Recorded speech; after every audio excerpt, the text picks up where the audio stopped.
రాఖీ ఎవరికమ్మా? ఈ రోజు రాఖీ పండగ కదమ్మా, మీ మావయ్య కడదామని కొన్నాను. నందిని, నందిని ఎలా ఉంది డాక్టర్? కంగారు పడాల్సిందే లేదు. బీపీ కొంచెం ఎక్కువైంది, మెడిసిన్స్ ఇచ్చాను. She will be all right. వస్తాను. ఓకే. ఇప్పుడు ఎలా ఉంది? ఏవండి, నాకు చాలా భయంగా ఉందండి. నన్ను ఒక క్షణం కూడా వదిలిపెట్టి వెళ్ళకండి. ఓకే, అలాగే నందిని, నువ్వేం కంగారు పడకు, ఏం ఆలోచించకుండా పడుకో. పడుకో. రిలాక్స్.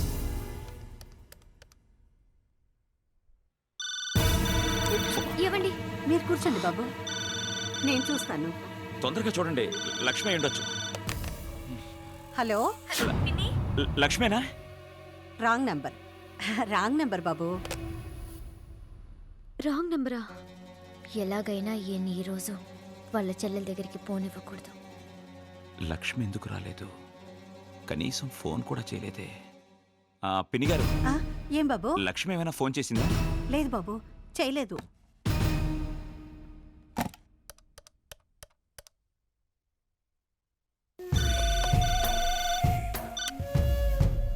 ఇప్పుడు ఎలా చేస్తావే ఫోను?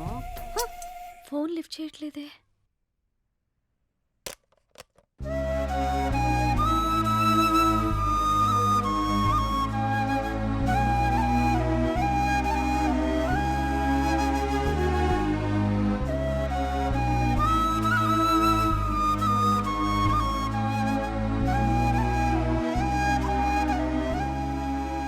లక్ష్మి, టిఫిన్ తినండి. వద్దు లక్ష్మి, పుట్టింట్లో మహారాణిలా పెరిగిన నిన్ను, మన పిల్లల్ని నడి రోడ్లో పడేశాను. మిమ్మల్ని ఇలా చూస్తుంటే ఎందుకు బతుకున్నాను అనిపిస్తుంది. అలా మాట్లాడకండి. మంచి వాళ్ళకి ఆ దేవుడు ఎప్పుడూ పరీక్షలు పెడతాడు. మాకు ధైర్యం చెప్పాల్సిన మీరే ఇలా మాట్లాడితే ఎలా? పిల్లలు చూడండి ఎలా డీలా పడిపోయారు. వాళ్ళ మొహం చూసన్నా తినండి, తీసుకోండి.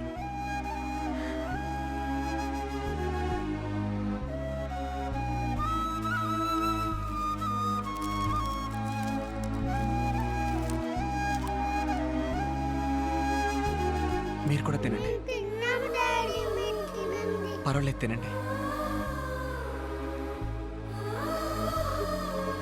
నువ్వు తిను డాడీ.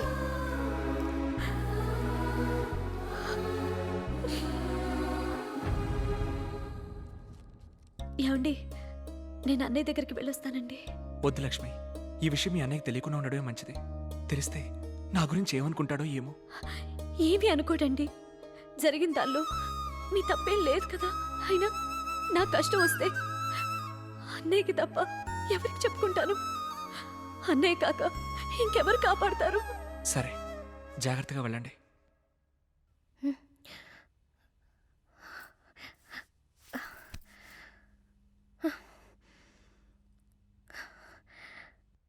గుండె నొప్పిని చెప్పినా వెళ్ళిపోయాడు. చెల్లెలు అంత ఎక్కువైపోయిందా?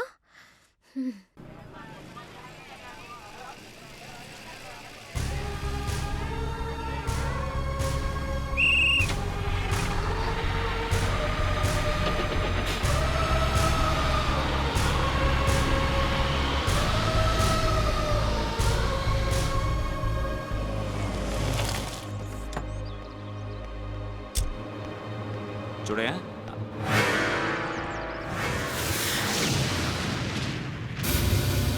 ఏంటి గేటుకి సీలేసింది? కోర్టు ఈ ఇంటిని జప్తు చేసింది. ఈ ఇంటి మీద చాలా అప్పు ఉంది. ఇంటి వానನ್ನು అరెస్ట్ చేసి స్టేషన్ తీసుకెళ్ళారు. పాప ఆయన భార్య కట్టుబట్టలతో పిల్లను తీసుకుని వెళ్ళిపోయింది.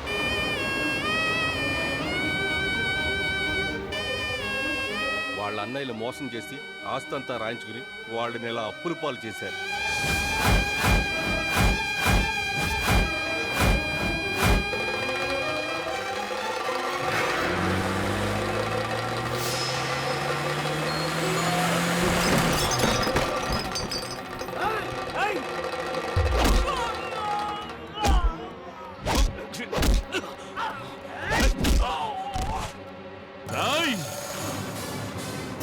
ఏయ్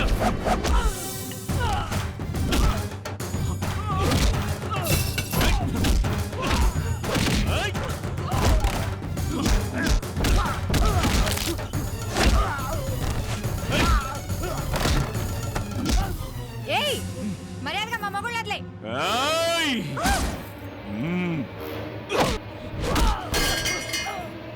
రాయ్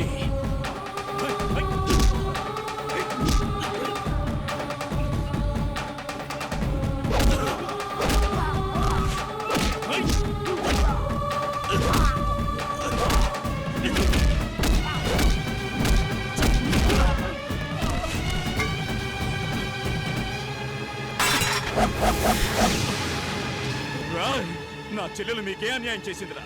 ఎందుకురా తన సంసారాన్ని రోడ్డున పడేలా చేశారు? మిమ్మల్ని వద్దు, మమ్మల్ని చంపొద్దు. జరిగిన దాంట్లో మా తప్పేం లేదు. ఇదంతా వీడే చేయించాడు. దీనంతటి కారణం ఆ సూర్యకాంతం.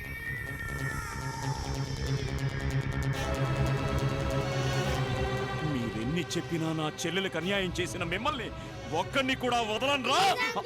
మా అమ్మ నాన్నని చంపొద్దు, మీకు దండం పెడతాం అంకుల్. వీళ్ల మొహాలు చూసి మిమ్మల్ని వదిలేస్తున్నాను. పోలీస్ స్టేషన్కి వెళ్ళి మీరు చేసిన తప్పును ఒప్పుకొని సాయంత్రానికల్లా ఆకాష్ను విడుదల చేయాలి, లేదా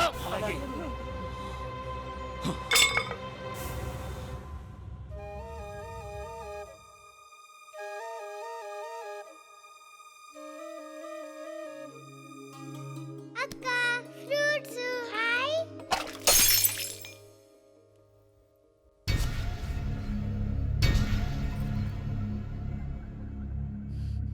ఆ?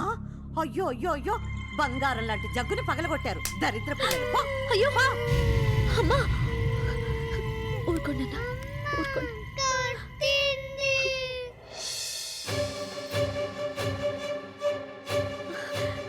వదినా, ఓ నువ్వా? ఎవరో బిచ్చగత్త అనుకున్నాను. పిల్లల్ని ఇంత లేకిగానా పెంచేది? సిగ్గు లేకపోతే సరి. తల్లిని బట్టే పిల్లలు. అవతారం చూడు ఎలా ఉందో. పరిస్థితులు అలా వచ్చే వదినా. ఆయన పోలీస్ స్టేషన్లో ఉన్నారు. ఎవరికేం అన్యాయం చేశాడో అనుభవిస్తున్నాడు. దానికి మేమేం చేస్తాం? ఆయన ఎలాంటి వారో మీకు తెలియదా పిన్ని గారు? ఆ 3 కోట్లు కడితే గాని ఆయన బయటికి రారు. ఈ విషయం అన్నయ్యకి చెప్పి 3 కోట్లు ముష్టి కోసం వచ్చావన్నమాట. ఇప్పటికే నీకు నీ పిల్లలకు మా ఆయన చాలా తగిలేశాడు. మిగిలింది కూడా ఊడ్చుకెళ్దామనా? అయ్యో అది కాదు వదినా, నా పరిస్థితి. ఏంటి నీ పరిస్థితి? ఆ ఇంట్లో కాలు పెట్టావు, నీ మొగుడిని అప్పుల పాలు జైలు పాలు చేశావు. ఇప్పుడు ఈ ఇంట్లో కాలు పెట్టి మమ్మల్ని ఏం చేయాలని? అవే మాటలు వదినా. ఏ ఆడపిల్లైనా పుట్టింటి నాశనం కోరుకుంటుందా? మా అన్నయ్య 100 ఏళ్ళు బ్రతకాలి, నా పుట్టింటి దీపం వెలుగుతూనే ఉండాలి. మరెందుకు వచ్చావు ఇక్కడికి? నందు, నేను మాట్లాడతాను కదా.